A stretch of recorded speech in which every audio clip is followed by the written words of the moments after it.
बिस्मिल्लाहिर्रहमानिर्रहीम। मैं हूं असद खरल और आप देख रहे हैं मेरा यूट्यूब चैनल। नाज़रीन, महंगाई का बम एक दफ़ा फिर गिरा दिया गया आवाम पर, और कौन कौन सी चीज़ें कितनी महंगी होंगी इस हवाले से आज आपको तफसीलात बताएंगे। एक तो नाज़रीन, आपको पता है कि बिजली जो है 1 रुपया 95 पैसे फ़ी यूनिट जो है फिर महंगी कर दी गई है, और इसके साथ साथ अशिया खुर्दनोश जो है उनकी कीमतों में कितना इजाफा हुआ है। और फिर इसके साथ साथ जो 2 साल में हुकूमत ने $5 अरब यानी 4.5 ट्रिलियन जो है उसके कर्जे लिए हैं। ये सारी चीजें किस तरह हुई, ये कर्जे जो है कहाँ पे खर्च हो रहे हैं, और उसके बावजूद ये सारी महंगाई जो है इसकी आए दिन जो है इजाफा हो रहा है। हुकूमत इस हवाले से किस हद तक कंट्रोल करने में कामयाब हो पाई है, ये हो पाएगी, इस हवाले से चंद चीजें आपके मैं सामने रख रहा हूँ।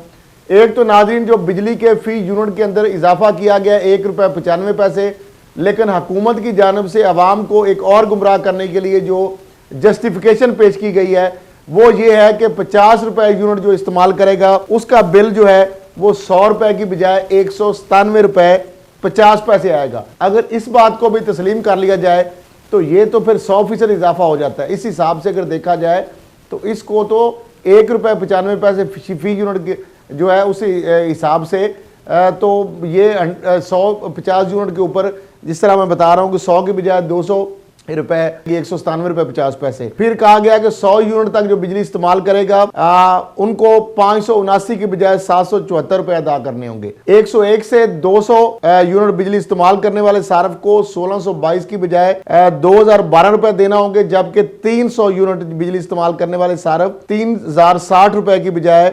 3645 रुपए उनको अदा करने पड़ेंगे। लेकिन नाज़रीन, ये बात जो है इतनी सादा नहीं है। ये बात इस तरह बिल्कुल मत समझे कि 300 यूनिट इस्तेमाल करने वाला का बिल सिर्फ जो है वो 3000 की बजाय 3600 आएगा। ये सिर्फ वो बिजली के जो है नर्क हैं वो उसको सिर्फ ये हुकूमत शामिल कर रही है, जबकि इसके अंदर जो टैक्सेस हैं, जो ड्यूटीज हैं, जो चार्जेस हैं वो इसके अलावा हैं, वो बहुत ज़्यादा हैं। तो इस तरह जो बिजली का रेट है वो इसमें कई और जो मद्दों में टैक्स हैं वो भी इसमें शामिल होंगे, तो इसलिए 300 यूनिट वाला बिल जो है वो कई हज़ार जो है वो होगा। तो इसलिए पहले हमने देखा है कि जो सर्दियों में बिजली की खपत कम होती है अमूमन, और सर्दियों में पहले कभी बिजली की कीमतों में इजाफा देखने में नहीं आया। लेकिन बदकिस्मती ये है कि अब सर्दियों के अंदर भी बिजली की कीमतों में मुसलसल माहाना जो है इजाफा देखने में आ रहा है। इस तरीके से पेट्रोल की कीमतों में पहले माह में एक दफ़ा इजाफा होता था, अब एक माह के अंदर 2-2 मरतबा भी इजाफा देखने में आ रहा है। तो इसके साथ साथ बिजली जो है और गैस की कीमतों में जिस तरह होशरबा इजाफा ना सिर्फ हुआ है, बल्कि गैस की बदतरीन लोड शेडिंग जो है उसका भी सामना है। ना सिर्फ लाहौर सूबाई दारुल हुकूमत में बल्कि बहुत सारे मुल्क के दीगर हिस्सों के अंदर भी गैस जो है उसकी जो लोड शेडिंग जो है वो जो ही गैस का इस्तेमाल ज़्यादा होता है शाम को या सुबह के टाइम, तो उस वक्त बहुत सारे इलाकों में गैस की लोड शेडिंग भी होती है, लेकिन बिल पहले से भी कई गुना ज़्यादा आ रहे हैं। इस तरीके से बिजली के हवाले से बहुत ज़्यादा बिल आ रहे हैं। अब अगर बात की जाए अशिया खुर्दनोश की या यूटिलिटी स्टोर जो बनाए गए थे आवाम को सस्ती अशिया की फराहमी को यकीनी बनाने के लिए, तो जनाब 100 ग्राम जो सिर्फ मिर्च है, मिर्च पाउडर जो 100 ग्राम का, उसके अंदर 50 रुपए इजाफा कर दिया गया। मशरूब की बोतल जो है 30 रुपए उसके अंदर इजाफा किया गया है। फिर उसके बाद मसाला जात जो है 40 रुपए, और अचार जो है उसमें 60 रुपए, और शैम्पू जो है उसमें 11 रुपए, और साबुन जो है वो महंगा कर दिया गया है। इसके साथ साथ आप देख लें जो ऑयल है, जो खुर्दनी तेल है जो खाने में बनाने के लिए इस्तेमाल होता है, या जो घी है, उसकी कीमतें भी जो है 150 से अब तकरीबन 300 तक पहुंच गई हैं। नाज़रीन, हुकूमत की जानब से जो अदाद-ओ-शुमार शेयर किए गए हैं उसमें यह बताया गया है कि 2018 से 2020 के दौरान हुकूमत ने कौमी मालियाती इदारों से 4.5 ट्रिलियन के अंदरूनी कर्जाजात हासिल किए, जिनमें शेड्यूल्ड बैंकों से 1.8 ट्रिलियन और स्टेट बैंक से 3.6 ट्रिलियन रुपए के कर्जे शामिल हैं। तो नाज़रीन, एक तरफ तो हम ये देख रहे हैं कि कर्जों का, बैरूनी कर्जों का बोझ पाकिस्तान के ऊपर बहुत ज़्यादा लादा जा रहा है। दूसरी जानब जो अशिया खुर्दनोश की जो है उसकी कीमतों में होशरबा इजाफा हो रहा है।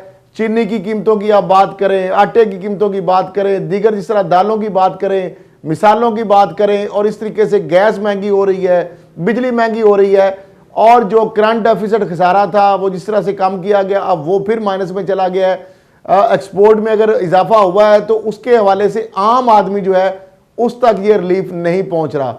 हुकूमत ने बड़े बड़े दावे किए थे कि जनाब हम जखीरा अंदोज जो है उनके ऊपर हाथ डालेंगे, एक भी चीनी जखीरा करने वाले किसी ऊपर हाथ नहीं डाला गया, एक भी जो आटा और जो गंदम की जिन्होंने जखीरा अंदोजी की उनके ऊपर हाथ नहीं डाला गया।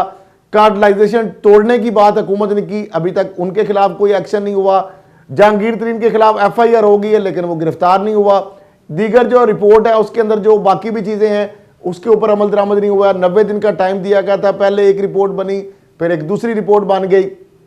IPPs के हवाले से हुकूमत ने कहा था कि ये महंगे मुआहदे थे इसलिए बिजली आवाम को महंगी मिल रही है, लेकिन जब से ये हुकूमत आई है बिजली हर माह तकरीबन जो है उसके रेट में इजाफा हो रहा है और सर्कुलर डेट जो है उसके अंदर भी इजाफा हो रहा है।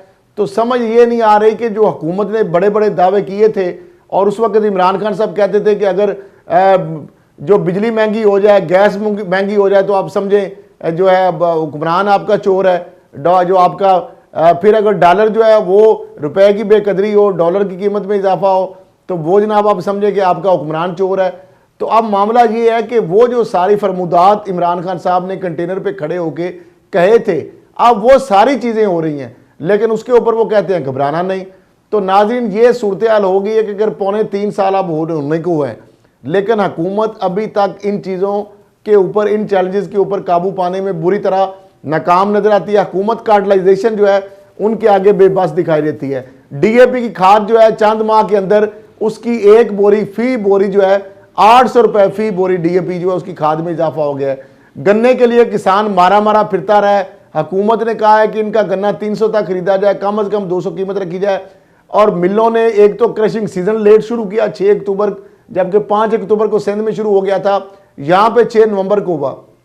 दूसरा इन्होंने हुकूमत को झूठा ये प्रोपेगेंडा किया कि जो गन्ने के अंदर से जो चीनी की मिकदार है वो 8.7 इन्होंने बताई, जबकि उसी डेट को जब गन्ने की क्रशिंग सीजन शुरू हुआ उस दिन से बल्कि एक दिन पहले जो लैब की रिपोर्ट है वो ये कहती है कि 10.1 है। अब तो 12 पॉइंट कुछ आ गया गन्ने का जो चीनी बनाने की यानी शरह है उसमें बहुत ज़्यादा इजाफा हो गया है। तो उसके जो चीनी है वो 63 रुपये मैक्सिमम जो है कॉस्ट उसकी बनती है, लेकिन चीनी जो है वो 100 रुपये के करीब बिक रही है, 95 रुपये तक पहुंची हुई है, पहले 100 रुपये से भी क्रॉस कर गई थी। ये सारी जो चीज़ें हो रही हैं, मिसमैनेजमेंट हो रही है, महंगाई पे काबू नहीं हो रहा। पेट्रोल इन्होंने सस्ता किया तो पेट्रोल माफिया इतना ताकतवर है, उन्होंने तेल देने से इनकार कर दिया और अल्टीमेटली हुकूमत जो उसको घुटने टेकने पड़े। शुगर माफिया के खिलाफ इन्होंने बड़े बड़ी कहा कि हम इनको जनाब नकेल डालेंगे, उनके खिलाफ कोई एक्शन नहीं हो सका। फ्लोर माफिया, आटा और गंदम माफिया के खिलाफ जो रिपोर्ट आई उसके खिलाफ कोई बात नहीं हुई। IPP माफिया के खिलाफ रिपोर्ट आई, उसको पब्लिक नहीं किया गया, उनके खिलाफ कोई कार्रवाई नहीं, कहा कि हमने रिकवरियां करेंगे दोबारा। अब कुछ IPPs जो है उन्होंने मुआहदे तो नए सिरे से कर लिया नेगोशिएट, हुकूमत दावे तो बड़े कर रही है, लेकिन उसके बावजूद दूसरी तरफ ये बिजली के जो फी यूनिट नरक है वो भी बढ़ा रहे हैं। अगर सर्दियों के अंदर 2-2 रुपये यूनिट बढ़ना शुरू हो गए तो गर्मियों में तो फिर बहुत ज़्यादा इसमें इजाफा हो जाएगा। तो मामला ये है कि IMF के पास हुकूमत ने जाना है। हुकूमत अपने जो लाइन लॉसेज हैं बिजली के या दीगर जो अखराजात है जो लल्ले तल्ले हैं उन पे तो काबू पाने में कामयाब हो नहीं रही। तो जो बात होती है वो टैक्स लाद दिया जाता है, कोई पेट्रोलियम की सूरत में, कोई बिजली के हवाले से। तो अब मामला ये है कि ये जो इस तरीके से अगर मामला चलते रहे तो फिर किस मुंह से ये अवाम के पास दोबारा वोट लेने के लिए ये हुकूमत जाएगी।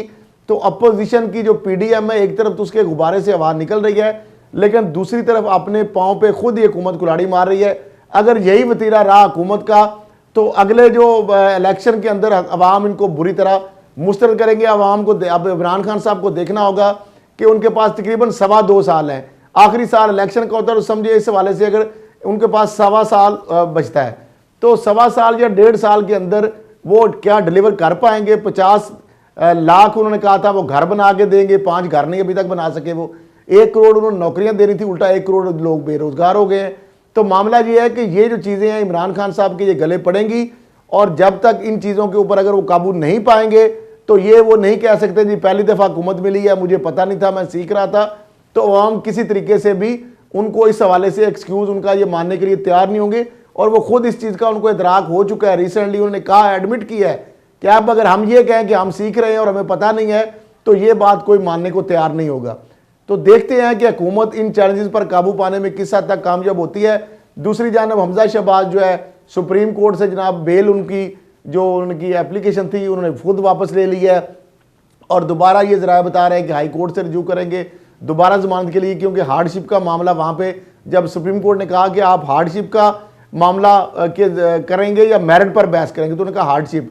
तो उन्होंने कहा जब हार्डशिप का मामला आपने हाई कोर्ट में नहीं उठाया, तो उनके वकील ने कहा कि उस वक्त चूंकि 1 साल से भी कम अरसा था, अब 1 साल 7 माह हो गए हैं, तो उन्होंने कहा जब हाई कोर्ट में चीज़ आप जो नहीं आपने की तो यहाँ पे हम कैसे उसको सुन सकते। तो इसलिए मेरा ख्याल है कि उनके वकीलों को समझ आ गई कि आखिरी फोरम की बजाय ये भी ख़त्म ना करें, वो दोबारा हाई कोर्ट में उस ऑब्जर्वेशन की बुनियाद पर रजू कर सकते हैं मे बी इस हवाले से।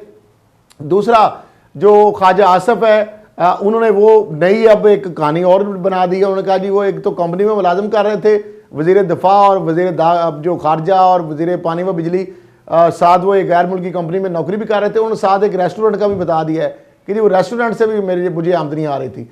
तो 13 करोड़ रुपए जो बाहर से आए हैं उसमें रेस्टोरेंट बीच में उन्होंने डाल दिया खाता। तो अब ये चीज़ें जो है बिलाकर सारी चीज़ें सामने आ रही हैं दिन ब दिन। PDM जो है एक तरफ तो उसके गुब्बारे से आवाज़ निकल रही है, लेकिन दूसरी तरफ जो है वो अब हुकूमत जो अपने ही जो खाई है या अपने जो गड़ा है खोदा हुआ जो महंगाई का गड़ा है उसके अंदर गिरती जा रही है, धंसती जा रही है।